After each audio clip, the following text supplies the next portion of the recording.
Meus irmãos, na última oportunidade, nós iniciamos o capítulo 2 de Romanos, refletindo sobre o seu primeiro verso, e vimos como é vital compreender corretamente esse primeiro capítulo que nós já estudamos.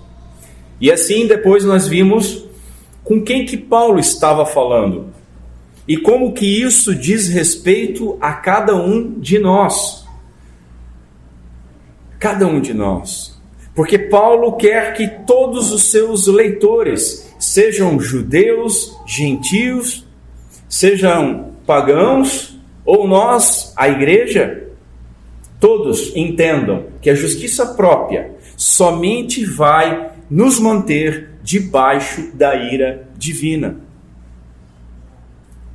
Como nós vimos na reunião de oração, e quem não esteve presente, fica o puxão de orelha para estar presente, a nossa justiça é trapo de imundície. E essa é a abordagem correta do Evangelho. Então nós fomos advertidos a não sermos hipócritas, porque a hipocrisia ela é indesculpável. Por quê? Porque ela não deixa que nós enxerguemos os nossos próprios pecados, enquanto nós enxergamos e julgamos e condenamos os pecados alheios. Assim, avancemos agora,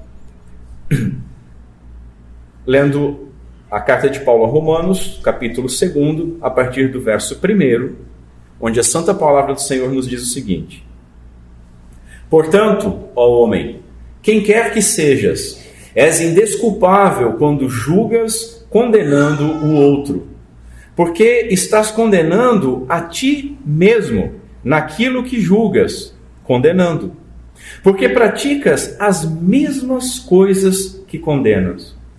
Nós, porém, temos certeza de que o julgamento de Deus é de acordo com a verdade contra os que praticam tais coisas. E tu, ó homem, que julgas condenando aqueles que praticam tais coisas, mas que continuas fazendo o mesmo que eles, pensas que escaparás do julgamento de Deus? Até aqui.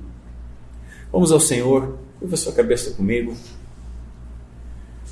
Senhor Deus, nosso Pai, estamos reunidos em Teu nome, em nome de Cristo Jesus, debaixo do poder do Teu Santo Espírito, diante da Tua Santa Palavra, e pedimos, Pai, que Tu ultrapasses as nossas debilidades e que com o poder do Teu Santo Espírito, que a Tua Palavra possa penetrar em nossos corações.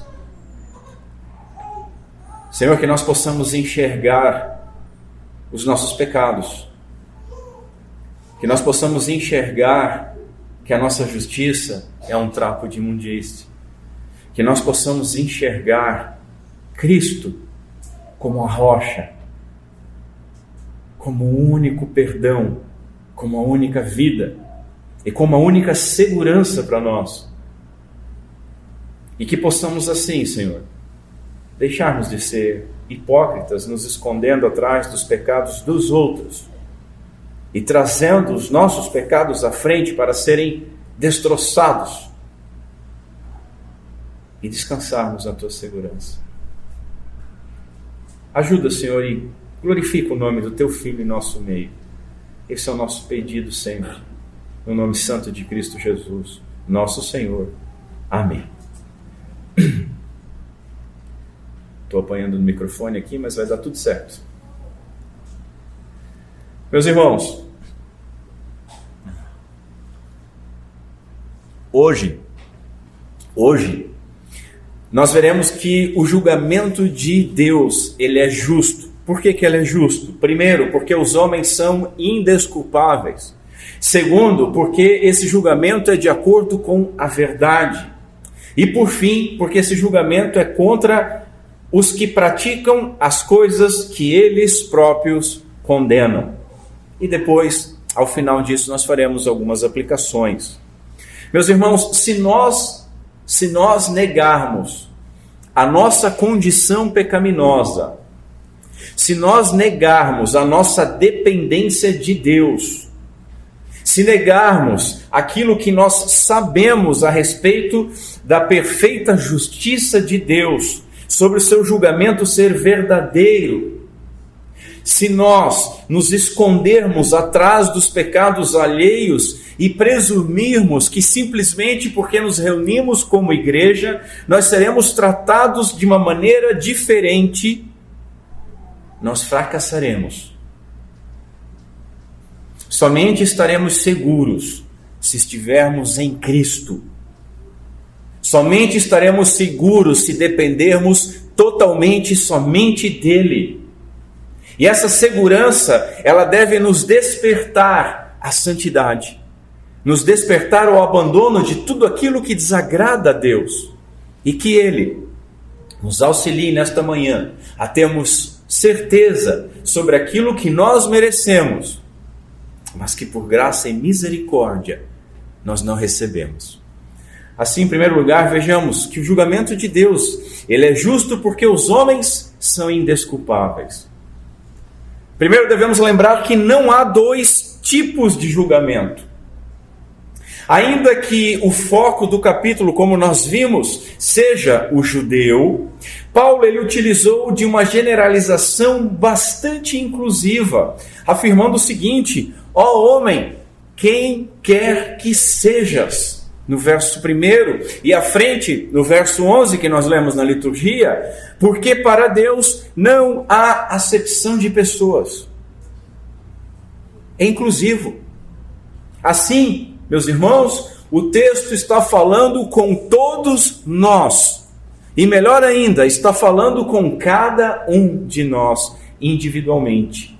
O julgamento de Deus, ele é justo e verdadeiro, não havendo privilégio especial para ninguém. Não há privilégio. O judeu, por fazer parte do povo eleito, da nação eleita, ele achava que receberia um tratamento diferenciado, mesmo vivendo como um pagão, simplesmente por ter nascido judeu. E é triste nós vermos que hoje em dia ainda muitos crentes pensam assim, e pensam assim de duas maneiras. Tem muitos crentes que acham que os judeus terão um tratamento especial simplesmente por ser judeu. E tem muitos crentes que acham que receberão tal tratamento especial, mesmo que vivam de qualquer jeito. E tem muitos que acham que são crentes, e só por virem à igreja, só por carregarem uma Bíblia debaixo do braço, só por fazerem uma oração num dia de aperto, acham que receberão um tratamento especial. Mas Paulo está destruindo a ideia de um tratamento especial. Deus, meus irmãos, trata com cada um individualmente, conforme o caráter de cada pessoa. Assim, ninguém será beneficiado por ter nascido em certa nação. Eu nasci em Israel, sou diferente. Não. Você é pecador, dependente da graça do mesmo jeito. Ninguém será beneficiado simplesmente por frequentar uma igreja. Logo à frente, Paulo escreveu o seguinte: não é judeu o que é exteriormente, nem é circuncisão a que o é exteriormente na carne. Em outro lugar, ele escreve o seguinte: porque nem todos os de Israel são de fato israelitas, e nem todos os que são membros de igreja são de fato cristãos. Isso não significa, meus irmãos, isso significa que ninguém será justificado por sua origem, nem será justificado pela fé que afirma ter, se essa fé for morta.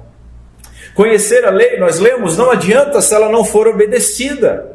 Ser circuncidado não adianta se o coração for incircunciso. Ter confessado um credo e ter sido batizado não adianta se você vive como se ainda não tivesse sido lavado pelo sangue do Cordeiro. Muitos judeus condenavam os outros simplesmente porque não eram judeus. E muitos professos, principalmente os professos e hipócritas, hoje dentro da igreja fazem o mesmo. Acham que podem condenar as pessoas que estão lá fora, que não frequentam uma igreja, simplesmente porque elas não frequentam uma igreja. Como se entrar pela porta da igreja, participar de um culto e sair, simplesmente isso fizesse de alguém superior. Esses religiosos, eles condenam os outros, mas eles fazem exatamente as mesmas coisas. E eles acham que podem viver como quiserem. Como quiserem, bastando ser membro de alguma igreja. Eu sou crente, eu tenho carteirinha de tal igreja. Vocês já ouviram isso? Eu fui batizado. Ou eu tenho 4 dons do Espírito. Para Deus, meus irmãos, existe apenas dois tipos de homens e nenhum mais. São 2 sementes desde a promessa do Evangelho no Éden. São 2 tipos de homem: pecadores penitentes, arrependidos, e pecadores impenitentes. E os 2 tipos de homens que existem para Deus são pecadores. A diferença é que uns se arrependeram e outros não se arrependem. Aqueles que foram apenas batizados, aqueles que apenas frequentam uma igreja, mas não dão atenção à forma como vivem, e vivem de tal forma que o nome do Senhor é blasfemado lá fora, por causa do seu comportamento, estes devem refletir nas palavras do próprio Salvador: nem todo o que me diz Senhor, Senhor, entrará no reino dos céus, mas aquele que faz a vontade de meu Pai que está nos céus. Aquele que faz a vontade do meu Pai que está nos céus. Segundo, todos os homens são pecadores. Nosso texto inicia com essa conjunção conclusiva, portanto. E isso torna necessário nós lembrarmos o que foi dito até aqui. Paulo, nós lemos na liturgia, Paulo está argumentando o porquê, qual a razão de que todo homem tem a necessidade urgente e absoluta do Evangelho.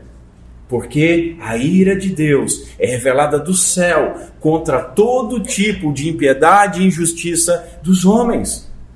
No restante do capítulo, que nós já expomos, o capítulo 1, Paulo foi explicando os efeitos dessa impiedade que transborda em atos de injustiça. Deus abandonou os impiedosos, entregando eles aos desejos dos seus próprios corações impuros para praticarem coisas que não deveriam ser praticadas. Paulo encerra o capítulo 1 dizendo: sabendo que são dignos de morte os que tais coisas praticam. Eles não apenas praticam, mas também aprovam aqueles que praticam. Agora veja, o tipo de homem que Paulo está denunciando é aquele que concorda com o justo julgamento de Deus. É aquele que também condena os pecados do outro.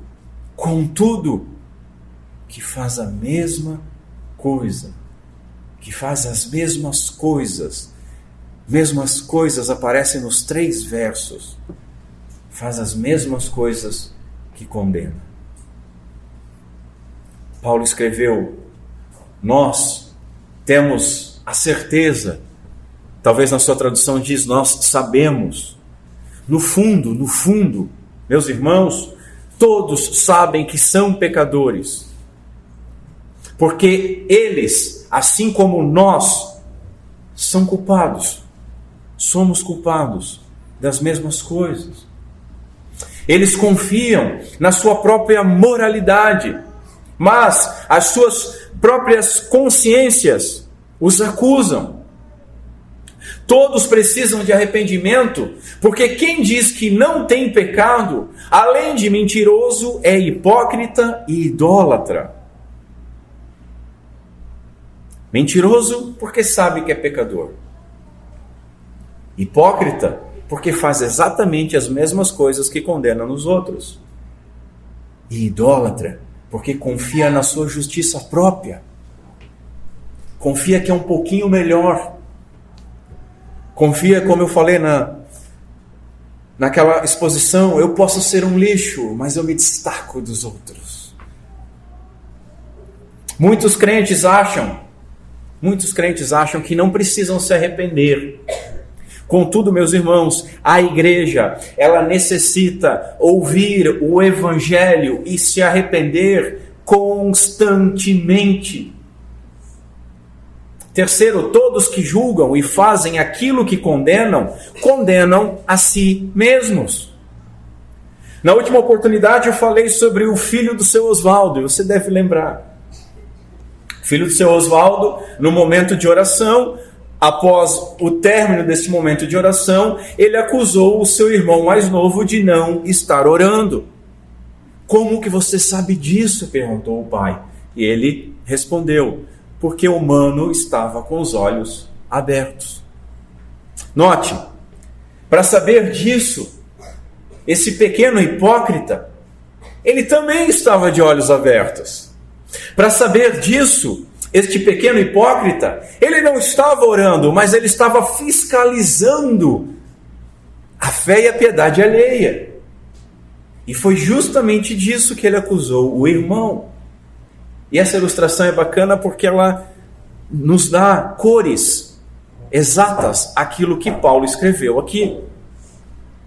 Irmãos, todos aqueles que condenam alguém e fazem aquilo que condenam, estão condenando a si mesmos.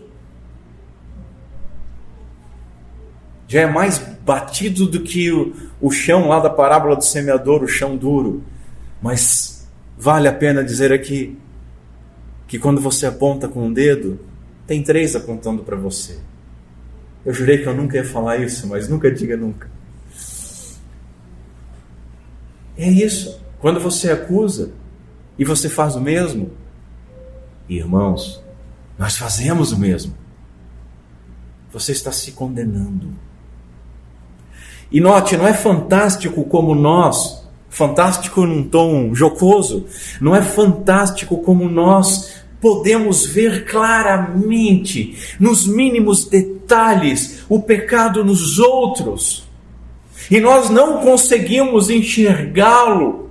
Às vezes o mesmo pecado em nós mesmos. Será que quando nós somos tão bons em analisar aqueles ciscos, nós não estamos sendo atrapalhados por um amontoado de ciscos que formou uma trave em nossos olhos?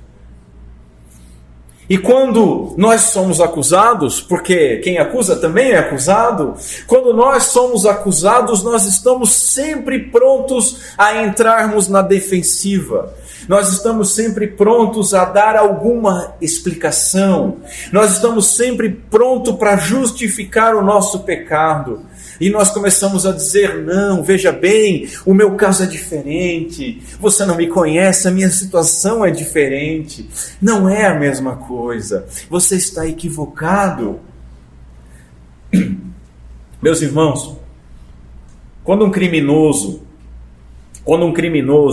ele era sentenciado à forca, esse criminoso ele ficava sob um alçapão, cordinha no pescoço, alçapão, e então o carrasco abria a alavanca, abre o alçapão e ele era enforcado. Aqui, meus irmãos, é como se cada um de nós tivéssemos cometido o mesmo crime a qual nós acusamos. Mas nós tentamos ser o carrasco do outro. Só que ao condenar o outro, nós não enxergamos que a corda que está no pescoço do outro também está no nosso pescoço. E não enxergamos que o alçapão ao que o outro está em pé sobre é o mesmo tablado que nós estamos em pé, sobre um alçapão, debaixo dos nossos pés.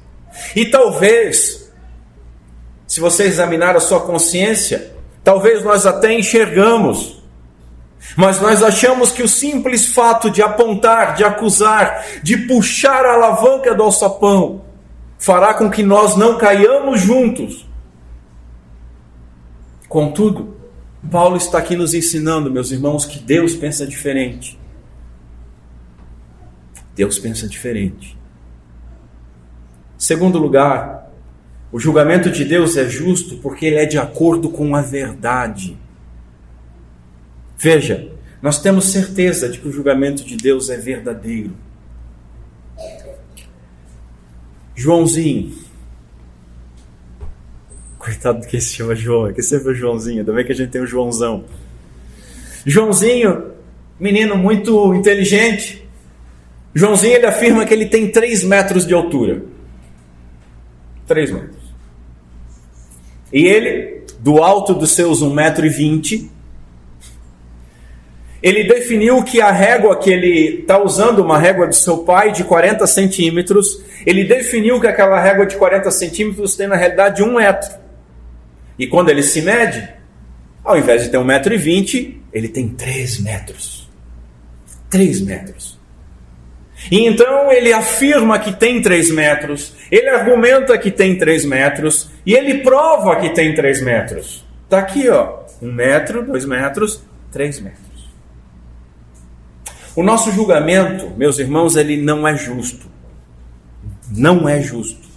Porque nós medimos a nós mesmos e nós medimos os outros com padrões parciais, com padrões que nós definimos, com 40 centímetros que nós dizemos ter 1 metro, com padrões parciais, favoráveis ou desfavoráveis, conforme o nosso próprio interesse. Mas Deus ele não possui 2 medidas. Deus não possui 2 padrões. Nós, como Joãozinho, nós temos as nossas próprias medidas da verdade. Cada um tem a sua medida de verdade. E com elas nós julgamos a nós e aos outros. Colocando em ordem correta, julgamos aos outros e depois a nós, mas com a nossa medida de verdade. Nós usamos uma medida, por exemplo, para os nossos filhos e outra para os filhos dos outros. Papai, mamãe, não é assim? O seu filho não é melhor que os outros? Não é mais educado? Até a fralda do seu filho cheira melhor que a fralda do vizinho. Nós temos uma medida para as nossas esposas e outra para as esposas alheias. Nós temos uma medida para as nossas falhas e temos outra medida para as falhas alheias. Paulo está dizendo que o julgamento feito por Deus, ele é muito diferente do nosso. Por quê? Porque ele é conforme a verdade. O Dr. Lloyd Jones diz o seguinte: o julgamento feito pelo homem não é somente falível, é sempre falso. O julgamento feito por Deus sempre está de acordo com a verdade. Ah, mas o senhor está citando o pastor Lloyd Jones, então eu vou citar Paulo. E Paulo diz o seguinte: seja sempre Deus verdadeiro e todo homem mentiroso. O nosso julgamento é sempre parcial e falso, e Deus sempre verdadeiro. Nós sabemos, eu amo essa expressão de Paulo, é a expressão que está lá no capítulo 8, sabemos que todas as coisas cooperam para o nosso bem. Esse nós sabemos é uma expressão que Paulo usou um monte, ela é muito utilizada pelo apóstolo. E no geral, na sua maioria das vezes, essa expressão, ela está manifestando uma certeza absoluta.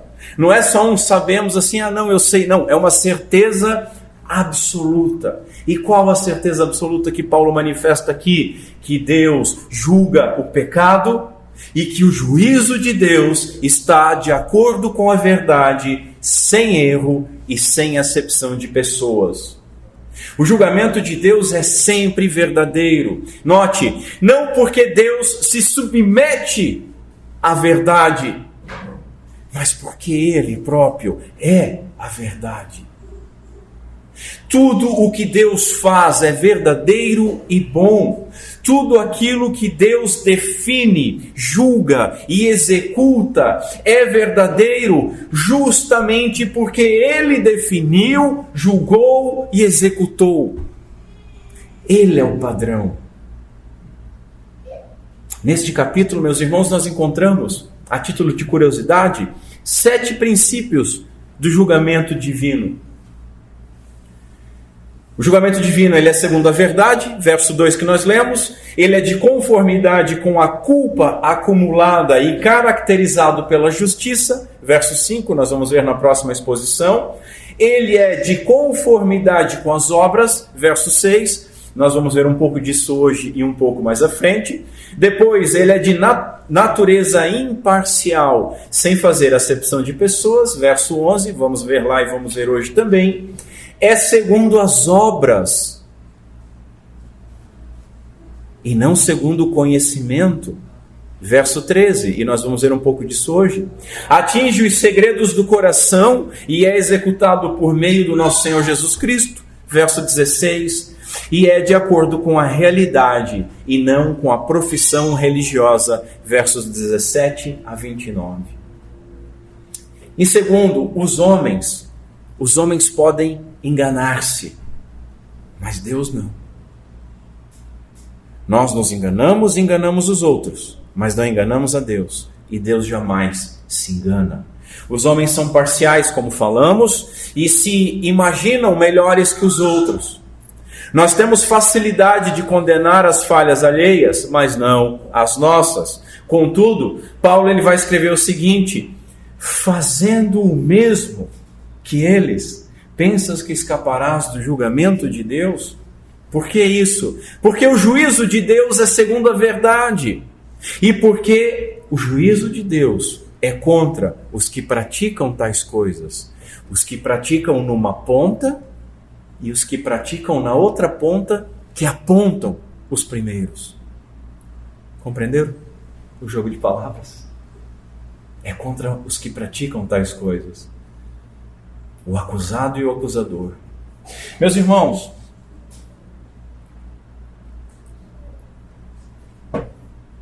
Deus, ele odeia o pecado. E o pecado será castigado e será destruído onde quer que Deus o encontre. Onde quer que Deus o encontre. Deus, ele revelou a sua justiça na cruz do Calvário, ferindo de morte o seu próprio Filho. Naquele momento, quando o nosso pecado foi imputado, estava sobre Jesus Cristo. Agora pensa comigo, se Deus feriu o seu próprio Filho, se Deus feriu o seu Filho amado, enquanto Ele carregava os nossos pecados, como, em que mundo que alguém de nós pensa que pode escapar do julgamento de Deus se vivermos no pecado?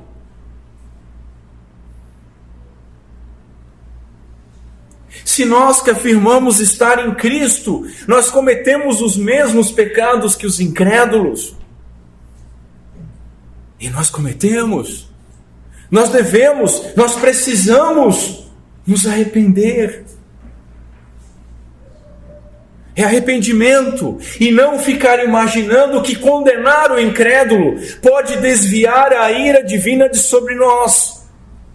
Senhor, bota o foco lá, deixa que quer. Não existe isso. É dura essa palavra, eu sei que é. Ela fere a mim também, meus irmãos, tenho certeza disso. Eu não costumo pregar a vocês, eu prego a nós e para nós, porque todos nós somos pecadores. Paulo, ele proclamou a verdade e eu também preciso proclamá-la. E veja, Paulo, ele também disse que ele era o pior dos pecadores. E a minha oração é que cada um de nós possa dizer sinceramente, eu sou o pior dos pecadores. Para que assim nós possamos correr humilhados e arrependidos para Cristo, a rocha que é bem mais alta que eu. Terceiro, os homens serão julgados pelo que fazem e não pelo que sabem. Quando alguém julga certas coisas como dignas de condenação, essa pessoa está concordando que o julgamento de Deus não é sobre coisas que ele desconhece. Porque para condenar o outro, ele conhece e sabe que isso é errado. Deus julgará as ações dos homens, porque as nossas ações revelam o verdadeiro estado dos nossos corações. Os nossos lábios podem mentir e facilmente mentem, mas as nossas ações não. Veja, não me entenda mal, nós cantamos que não somos salvos por obra, mas por graça. Não me entendam mal, nós não seremos salvos pelas obras. Mas as obras expressam a verdade do nosso homem interior. Expressam aquilo que nós queremos e desejamos fazer. Aquilo que nós fazemos, meus irmãos, é reflexo daquilo que nós realmente cremos e do que nós realmente somos. Nós podemos dizer que cremos em Deus, mas ficamos preocupados em pagar o boleto no final do mês. Nós podemos dizer que nós somos cristãos, mas nos comportarmos como a porca que lavada voltou para a lama. São os nossos atos que manifestam se a nossa fé é viva ou não, se estamos vivos, ressuscitados em Cristo ou mortos em delitos e pecados. Elas são o fruto que definem o que a árvore é, o tipo de árvore, se é uma árvore boa ou se é uma árvore má. Muitas pessoas moralmente muitas pessoas moralmente respeitáveis, elas são iníquas. Eu já cansei de falar aqui do erro da igreja quando vê uma pessoa com uma moralidade alta, dizer, essa pessoa parece um cristão. Não, não parece um cristão, nem de longe, porque sem Cristo ninguém é cristão. E muitas pessoas que nós chegamos, e ateus, e agnósticos, e céticos, dizem, veja, eu não preciso de uma religião para ser bom, eu não preciso de uma muleta para não roubar, para não trair a minha esposa. Essas pessoas, elas são moralmente respeitáveis, mas elas são iníquas. Elas são ímpias. Impiedade é qualquer coisa em nós que não glorifique a Deus, diz o Dr. Lloyd Jones. Eu vou repetir: impiedade é qualquer coisa em nós que não glorifique a Deus, que não o adore e que não o faça supremo em nossas vidas. Impiedade é isso. E na verdade, meus irmãos, não há exemplo mais terrível de impiedade do que o caso de uma pessoa que não vê a necessidade da justiça do nosso Senhor Jesus Cristo. O ímpio, e muitos membros de igreja são ímpios, porque são só membros de igreja, e muitos crentes verdadeiros comportam-se como ímpios, e nós não podemos fazer isso. O ímpio, ele pode ouvir o Evangelho, mas isso não basta. Ouvir o Evangelho, meus irmãos, não basta, porque se ele permanecer desobediente, ele permanece condenado. Muitos são continuadamente expostos ao Evangelho, mas não possuem vida, como nós vimos na parábola do semeador, e vimos longamente isso. E o crente é ainda mais responsável por estar exposto ao Evangelho. Nós somos expostos a todo o conselho de Deus, explicado e aplicado todos os domingos, no mínimo. Contudo, possuir o conhecimento sem a prática só aumenta a culpa. Eu já falei sobre um monstro horrível, que eu dei o nome de reformado não praticante, uma aberração. O homem realmente reformado, ele não é apenas um conhecedor de doutrinas, ele não é apenas um debatedor de internet, ele põe em prática aquilo que ele conhece. Admirar um puritano não faz de nós um puritano. Saber sobre a eleição não faz de nós eleitos. Saber que Jesus Cristo é o único Senhor e Salvador não faz dele o nosso Salvador, se nós não nos apropriarmos dele.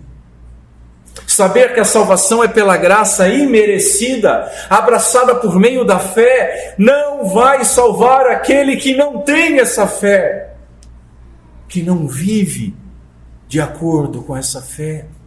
Entende isso, igreja? Essas coisas têm que ser entendidas, compreendidas em primeiro lugar, e depois cridas, e depois experimentadas, vividas. Aquilo que você não vive não ajuda em nada. Portanto, professar uma fé que não vem acompanhada de prática, não impressiona a Deus.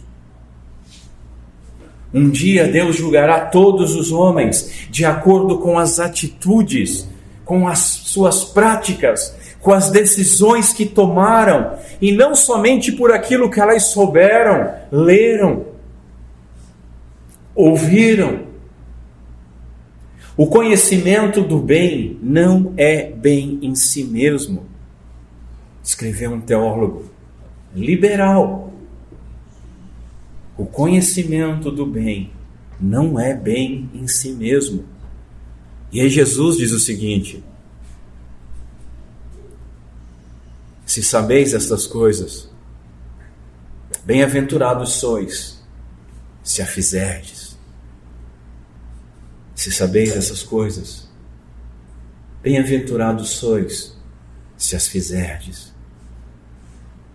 As Escrituras afirmam que tanto as nossas palavras quanto as nossas obras serão o critério pela qual nós seremos julgados. Nós vimos isso em Mateus capítulo 12, e nós vamos ver isso em Apocalipse capítulo 20, quando o pastor Lucas chegar lá. Terceiro lugar, o julgamento de Deus é justo porque é contra os que praticam tais coisas.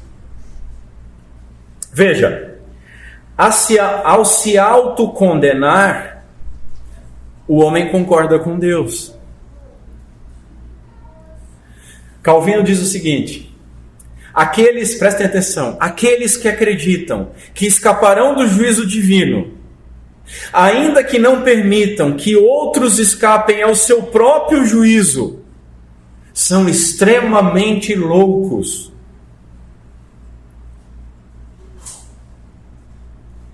Se você acha que aquele que você acusa não vai escapar, e não escapa do teu julgamento, e você acha que vai escapar do julgamento de Deus, o nosso bom reformador te chama de louco. Pois bem, se não pudermos escapar do nosso próprio padrão, com o qual nós julgamos os outros, como que nós poderíamos escapar do padrão de Deus, que é santo, justo, verdadeiro e perfeito?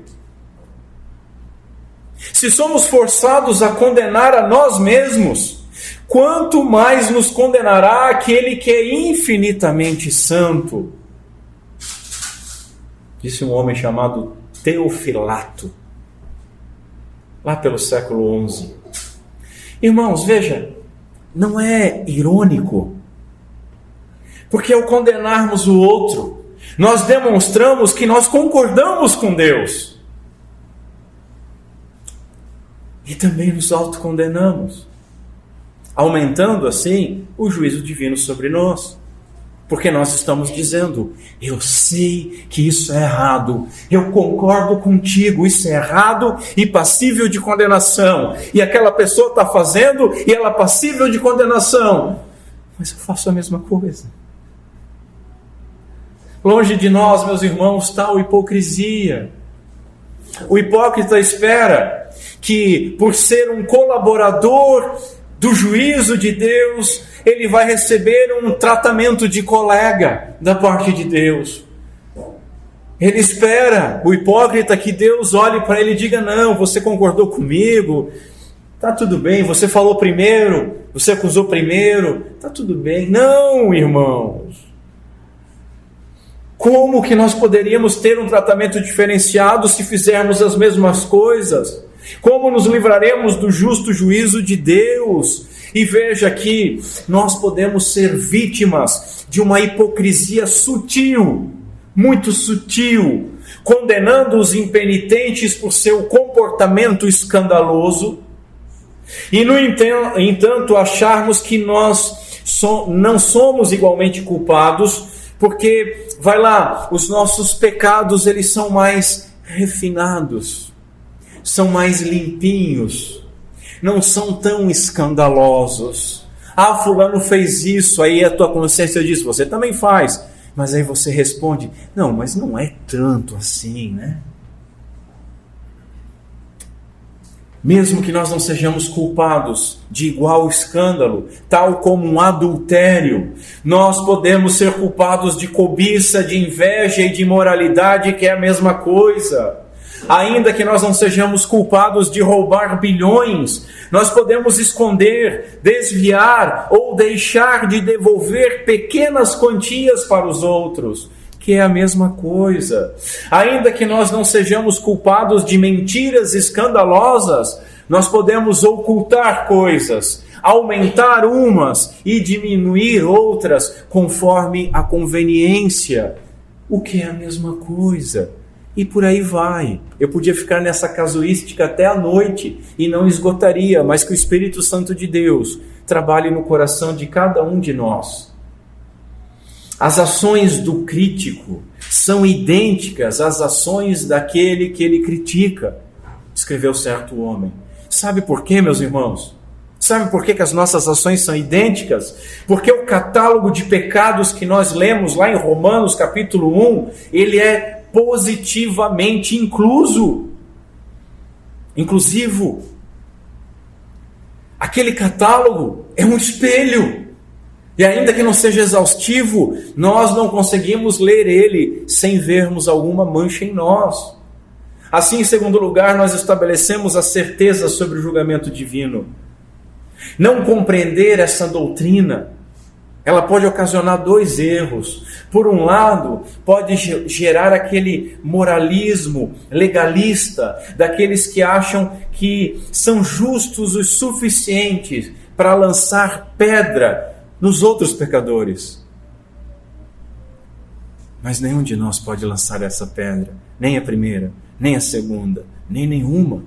Mas por outro lado pode gerar ainda um antinomismo, daqueles que acham que a lei já foi abolida e que uma vez que nós fomos salvos por graça, nós podemos viver e fazer aquilo que nós quisermos.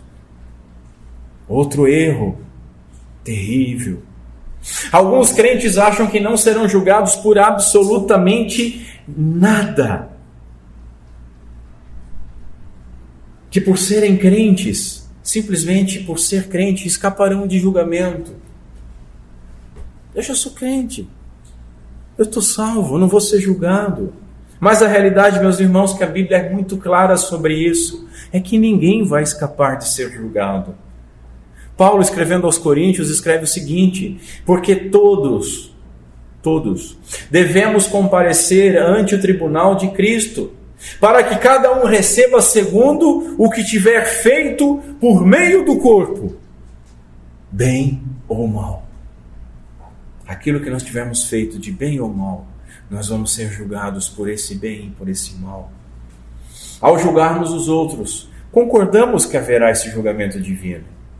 Agora, que terrível dia será o dia do juízo para aqueles que não estiverem realmente cobertos, espiados pela justiça de Jesus Cristo. Para essas pessoas, esse juízo trará ruína agonizante. agonizante sobre todos os pecadores impenitentes, conforme nós lemos nos versos 8 e 9, na liturgia. Contudo, meus irmãos, apesar de terrível a condição do incrédulo, nesse ensino o crente pode obter consolo. Nós podemos obter consolo para as injustiças que nós vemos e sofremos hoje. Sabe por quê? Porque o juízo de Deus será segundo a verdade. Nós vemos hoje com desconfiança qualquer julgamento. Nós vemos com desconfiança os julgamentos realizados em tribunais corruptos, por homens igualmente corruptos. A justiça humana, ela favorece aqueles que possuem poder, dinheiro e bons advogados.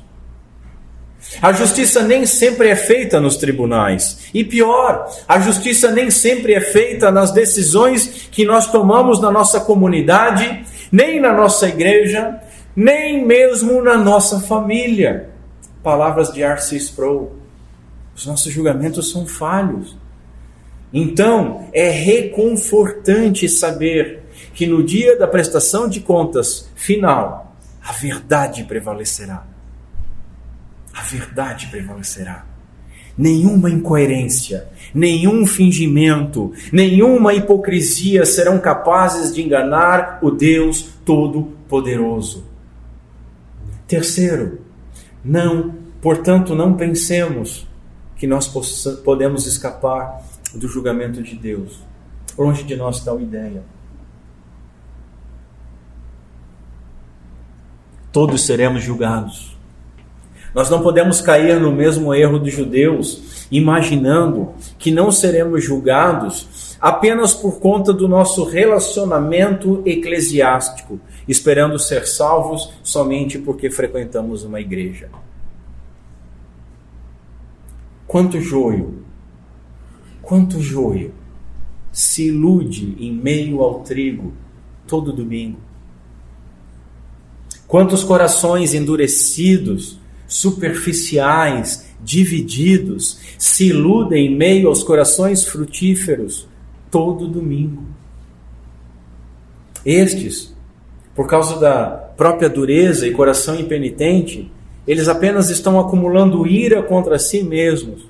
Ira para o dia da ira e da revelação do julgamento justo de Deus.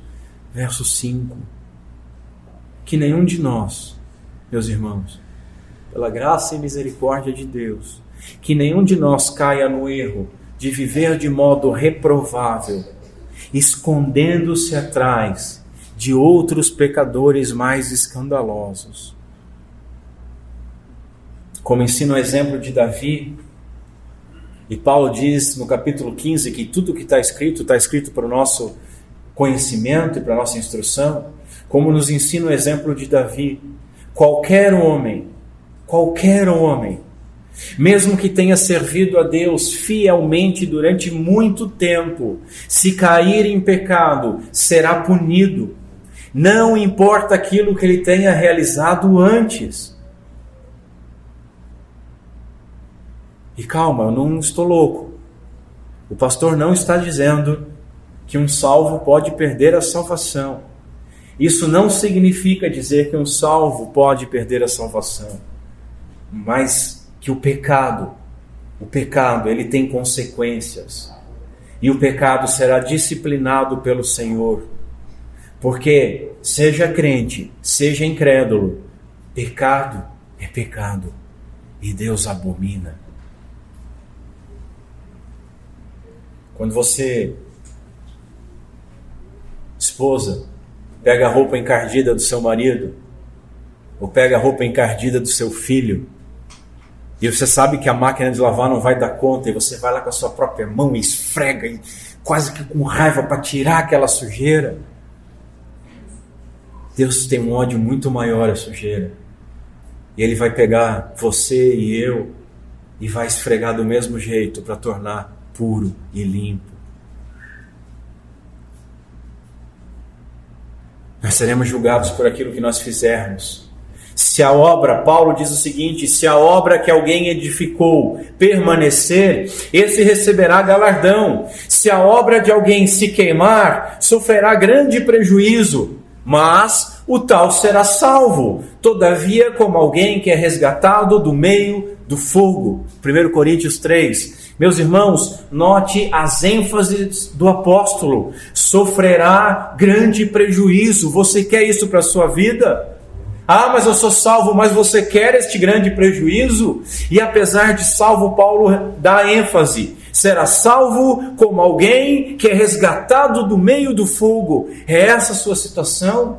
Você quer ser colocado no meio do fogo para ser depurado? Embora o crente escape à condenação, ele ainda terá de se apresentar diante de Deus e de ser julgado. E esse julgamento não protegerá os nossos segredos. Nesse julgamento não vai ter uma conversinha de canto. Ó Deus, aquilo lá, deixa quieto, não vamos tornar público, né? E Deus vai dizer, não, tá tranquilo. Não vai ter nada. Esse julgamento será perfeito, exato, pois será de acordo com a verdade, escreveu Sproul. A menos que nós nos arrependamos hoje, meus irmãos, nós passaremos vergonha naquele dia. Reforço, a lista de pecados só em Romanos 1 revela que todos nós somos culpados de algum pecado. Irmãos, há pecados, como Paulo vai escrever em 2 Coríntios, há pecados tanto da carne quanto do espírito. Irmãos, como nós aprendemos com as palavras do Senhor Jesus Cristo, lá na parábola em Lucas 15, há pecados dos filhos pródigos e há pecados dos filhos mais velhos, daqueles que permaneceram na igreja, que não foram se aventurar no mundo e acham que são melhores. Muitos descobrirão, infelizmente, somente naquele dia, quando é tarde demais, que o Senhor não os conheceu, apesar de virem frequentemente à igreja. E ouvirão naquele dia, apartai-vos de mim, malditos, para o fogo eterno, preparado para o diabo e seus anjos.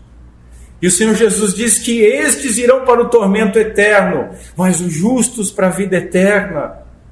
Somente a graça de Deus e a justiça de Cristo, que essa sim pode nos fazer justos, reveladas e aplicadas pelo poder do Espírito Santo, por meio ao Evangelho, que é o poder de Deus para a salvação de todo aquele que nele crê.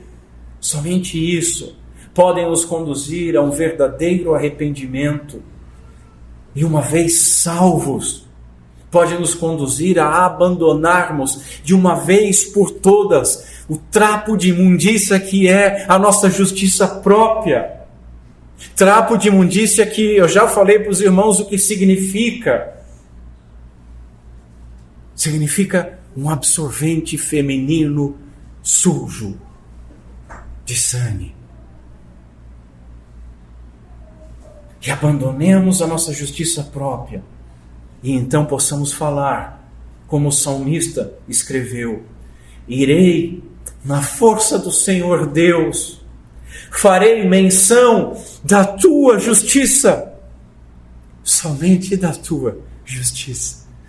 Ou como diz numa versão mais moderna, contarei a todos que somente tu és justo, nós não, tu és justo. E assim, deixe passar para algumas aplicações. Primeira aplicação, tendo certeza de que o julgamento de Deus é justo, busquemos com todas as forças o arrependimento. O arrependimento não está limitado à nossa conversão, irmãos. O arrependimento não é um portal só para você entrar na igreja. Já foi dito que a vida cristã é uma vida de arrependimento. O arrependimento é um estado, é uma maneira de viver. Nós vivemos nos arrependendo porque nós sabemos que somos pecadores, que a corrupção está no nosso coração, que nós ofendemos a Deus e que mereceríamos somente a ira dele. mas Ele nos alcança com graça e misericórdia. É isso que Deus, Ele deseja que haja, Ele quer que haja, Ele quer que nasça no meu e no seu coração. Arrependimento. Paulo, no próximo verso, no 4, ele afirma que é a bondade de Deus que nos conduz ao arrependimento. E é a bondade de Deus que você está ouvindo essa mensagem dura para ser conduzido ao arrependimento. Deus salva pecadores, mas Deus salva pecadores arrependidos. O Senhor Jesus Cristo ordenou, cada vez que pregava, arrependei-vos. Deus tem sido paciente conosco, meus irmãos, até hoje, para nos conduzir ao arrependimento. Portanto, aquele que busca justificar-se pela própria justiça, vai estar se comportando como aquele fariseu que disse: ó Deus, graças te dou, porque eu não sou como os demais homens, roubadores, injustos, adúlteros, nem ainda como este publicano, nem ainda como aquele pecador específico. E exatamente por isso, permanece condenado. Que nós possamos ser como aquele verdadeiro convertido, como aquele publicano que olhou para si, e que nós possamos olhar primeiro para nós e dizer: ó Deus, tem misericórdia, tem compaixão de mim, pecador. Como aquele publicano sobre quem Jesus falou. Eu digo para vocês que este desceu justificado para casa, e que nós possamos descer assim justificados. Mas aquele que estava na sua justiça própria, Jesus diz: não aquele, porque qualquer que a si mesmo se exalta será humilhado, e qualquer que a si mesmo se humilha será exaltado. Segunda aplicação: tendo certeza de que o julgamento de Deus é justo, busquemos a justiça que vem dele, não a nossa. Nós não podemos cair no engano antinomista, que afirma que devido a sermos o povo de Deus, o que nós fazemos não importa.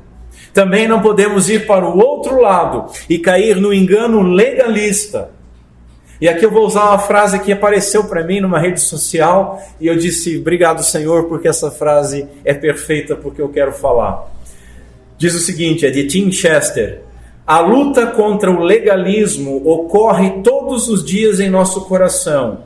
E isso significa que nós precisamos nos arrepender não somente dos nossos pecados, mas precisamos nos arrepender também da nossa justiça.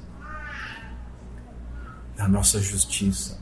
Portanto, abandonemos os enganos do pecado e os enganos da justiça própria e busquemos a graça com fé, em total dependência ao nosso Senhor e Salvador Jesus Cristo.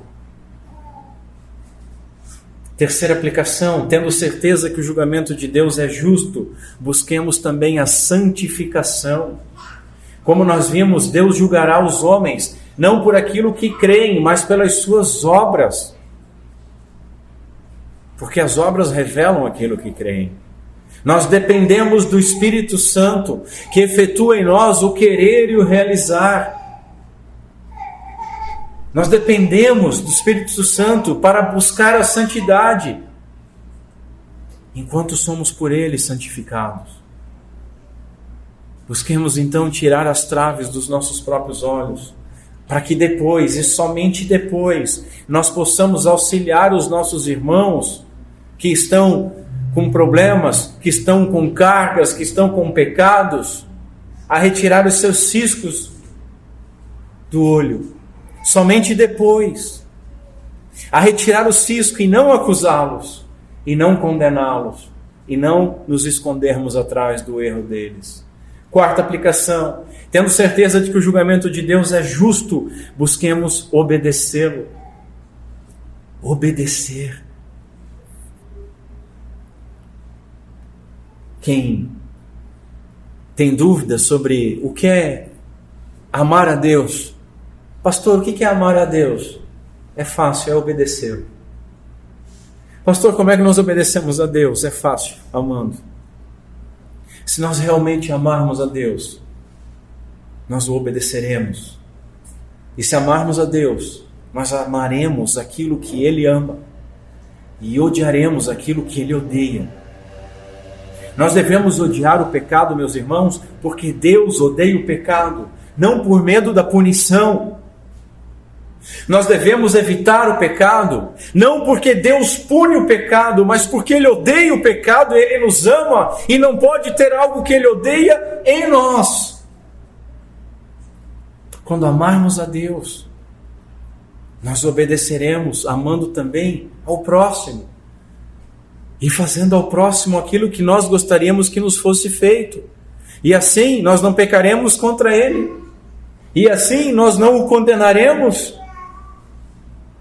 Quinta aplicação: tendo certeza de que o julgamento de Deus é justo, busquemos ser misericordiosos. Paulo escreveu aos Gálatas dizendo o seguinte: levai as cargas uns dos outros, e assim cumprireis a lei de Cristo. Calvino, comentando isso aqui, escreveu o seguinte: não devemos tolerar os pecados ou ignorar que eles pressionam os nossos irmãos. O que devemos fazer então, Calvino? Aliviá-los. O que pode ser feito apenas por meio da correção suave e amigável. Quando refletimos em nossos corações, e tiremos a tarde de hoje, que é dia do Senhor, para meditar nessas coisas, quando refletirmos que é a bondade de Deus que nos conduz ao arrependimento, quando refletimos sobre o amor sacrificial de Cristo que se entregou por nós, isso vai mudar a nossa atitude, a maneira como nós olhamos para os erros dos outros. Misericordiosos. Sejamos misericordiosos, pois nós sabemos que nós somos tão pecadores quanto eles. Então, meus irmãos, não apontemos o dedo para eles, mas apontemos a eles para o único caminho, para a única coisa que nos difere deles, que é o perdão imerecido de Jesus Cristo, que pode restaurá-los assim como nos restaurou. Assim, não abramos as nossas bocas para condená-los, mas para proclamar a graciosa salvação, as boas novas.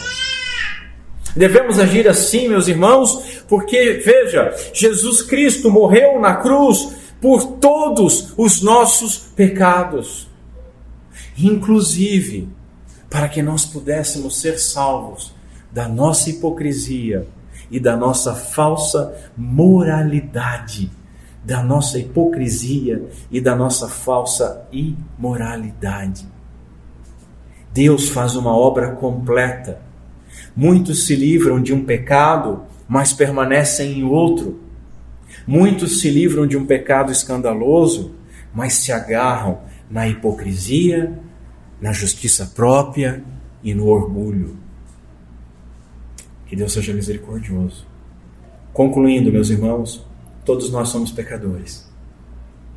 Quando não por atos, pecamos por palavras. Pior, nós pecamos por pensamentos e desejos. E quando não por pensamentos, pecamos por intenções. Já parou para pensar sobre isso? Quantas vezes nós fazemos o bem para alguém com segundas ou terceiras intenções? Quantas vezes nós fazemos as coisas para o nosso bem, para a nossa glória, para parecermos bons ou recebermos atenção e elogio? Isso chama-se impiedade.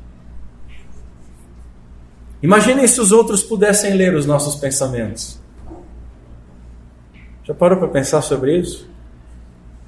Misericórdia se você pudesse ler ao pastor, misericórdia se você pudesse ler os meus pensamentos. E se alguém pudesse ler os seus? Irmãos, o julgamento de Deus é de acordo com a verdade, nós não podemos enganá-lo. Todos os nossos pensamentos, intenções e desejos estão plenamente claros diante dele.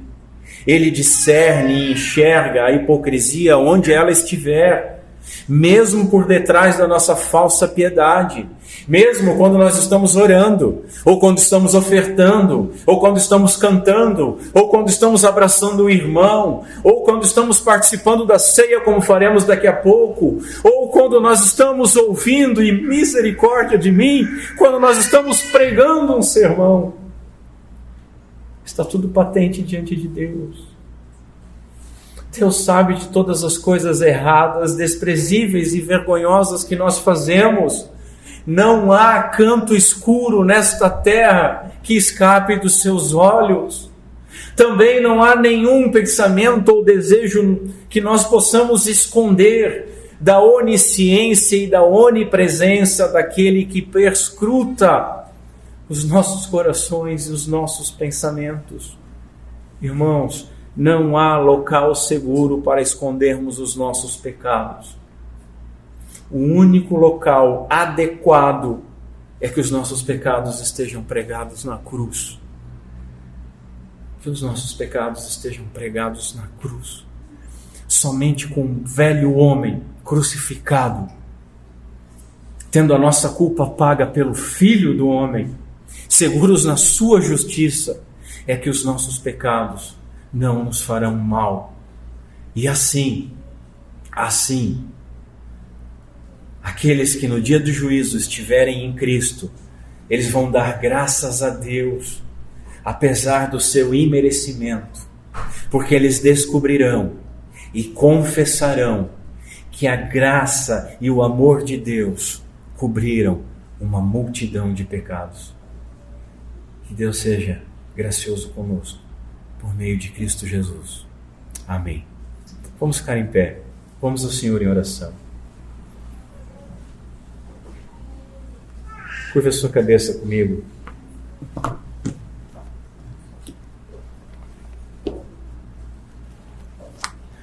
Senhor Deus, nosso Pai, tem misericórdia de nós, pecadores. Que o Teu Santo Espírito, Senhor, nesta manhã possa trabalhar nos nossos corações e que nenhum de nós saiamos daqui sem termos plena certeza que somos pecadores,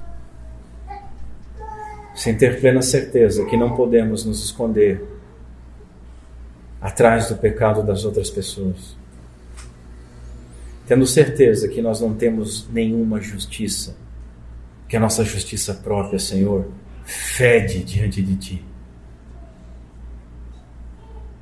Por misericórdia, Senhor, não permita que nenhum desses que estão me ouvindo possa sair daqui ou possa fechar os seus olhos hoje, sem ter plena convicção que Tu nos chama ao arrependimento e Tu nos chama à dependência completa da justiça do Teu Filho, Jesus Cristo,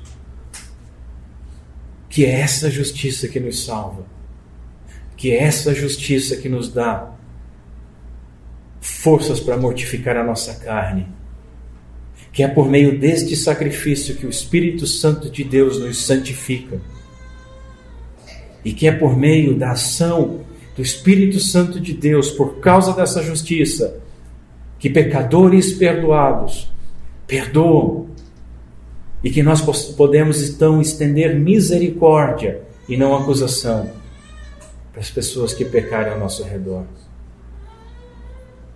Senhor, pedimos isso para a glória do Teu santo nome, em nome de Cristo Jesus. Amém.